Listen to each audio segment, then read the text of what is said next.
ప్రియమైన దేవుని బిడ్డలారా, ప్రభువైన యేసు నామములో మీకు వందనములు. అంశము ఇమ్మానుయేలు, దేవుడు మనకు తోడు. God with us. మత్తయి 1:22. ఇదిగో కన్నిక గర్భవతివై కుమారుని కనును, ఆయనకు ఇమ్మానుయేలు అను పేరు పెట్టుదురు. దేవుడు నాకు నీకు తోడుగా ఉండడానికి ఈ లోకానికి వచ్చినాడు. ఈ లోకములో ఉన్న వారందరికీ దేవుడి తోడు సహాయము కావలను. దేవుడు ఆత్మస్వరూపి. అతడు అంతటా అన్ని చోట్ల ఉండగలడు. ఆయన సర్వమును ఎరిగినవాడు. ఆయన సర్వశక్తిమంతుడు. ఆయన ఎక్కడైనా ఉండగలడు. ఆయన ప్రపంచంలో ఉన్న ప్రతి ఒక్కరికి జవాబు ఇవ్వగలడు. దేవుణ్ణి ఒక్కచోటికే పరిమితం చేయలేము. దేవుడు స్వయంభవుడు. ప్రతి చోట ఉండగలిగే వారే దేవుడు. ప్రియ బిడ్డ, పరిశుద్ధాత్మ దేవుణ్ణి నీ దేహంలోనికి ఆహ్వానించి నీలో కార్యములు చేయడానికి అనుమతిస్తే గొప్ప అద్భుతాలు చూడగలవు. ఇవన్నీ మనకు ఎవరిస్తారు? ఇమ్మానుయేలు, దేవుడు, గాడ్ విత్ అస్. ఈ భూమి మీద ఎలా బతకాలో నేర్పిస్తాడు.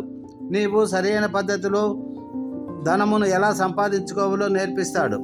నీకు కుటుంబ బాంధవ్యాన్ని ఇచ్చి ఎలా పోషించుకోవాలో నేర్పిస్తాడు. ఈ పాపపు లోకములో ఒక పరిశుద్ధుడమైన యవ్వనులుగా, పెద్దవారుగా ఏ విధంగా జీవించాలో నేర్పిస్తాడు. అందరి కొరకు దేవుడు ఇమ్మానుయేలు దేవుడిగా ఈ లోకానికి వచ్చాడు.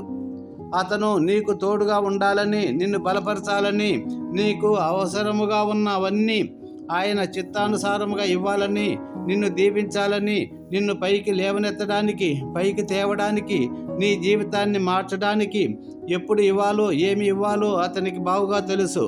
అందుకే ఇమ్మానుయేలు దేవుణ్ణి నిన్ను నీవు సమర్పించుకో. సరి అయిన సలహాలు ఇచ్చేవారు లేక అనేక మంది ఇబ్బంది పడుతున్నారు.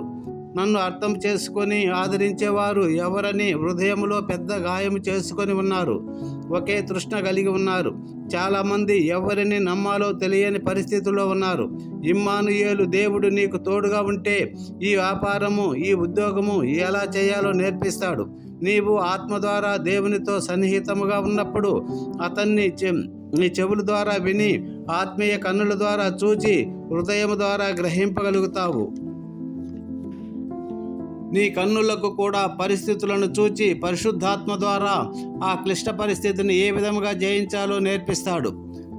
ఆత్మీయంగా నీవు నింపబడకపోతే ఈ లోకములో సాధారణమైన మానవకరమైన జీవితాన్ని జీవిస్తూ ఉంటే, నీవు ఆత్మీయంగా లేకపోతే నీ కన్ను దేవుని యొక్క వాక్యమును చూడలేదు, నీ చెవి దేవుని స్వరాన్ని వినలేదు, నీ మనసు ద్వారా, నీ హృదయం ద్వారా దేవుని శక్తిని అర్థం చేసుకోలేవు.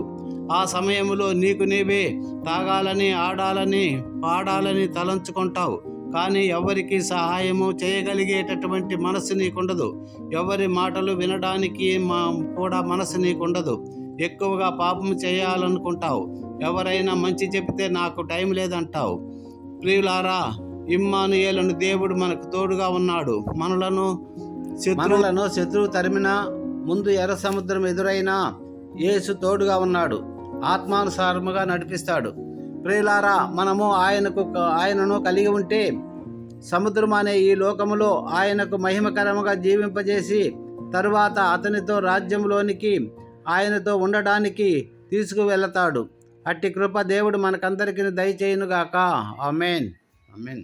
దేవుడు మిమ్ములను, మీ కుటుంబాలను బహుగా దీవించి హెచ్చించునుగాక. మీ ప్రయత్నములన్నిటినీ సఫలీకృతము చేయునుగాక. మీకు కలిగిన సమస్తానికి కంచెవేసి కాపాడునుగాక. ప్రభువైన యేసు మీ మీద సన్నిధి కాంతి ఉదయింపజేసి మీకును మీ కుటుంబానికి సర్వదా సదాకాలము తోడై నడిపించునుగాక. ఆమేన్. ప్రియులారా, ఈ వీడియోను లైక్ చేయండి, షేర్ చేయండి, సబ్స్క్రైబ్ చేయండి. ఆమేన్.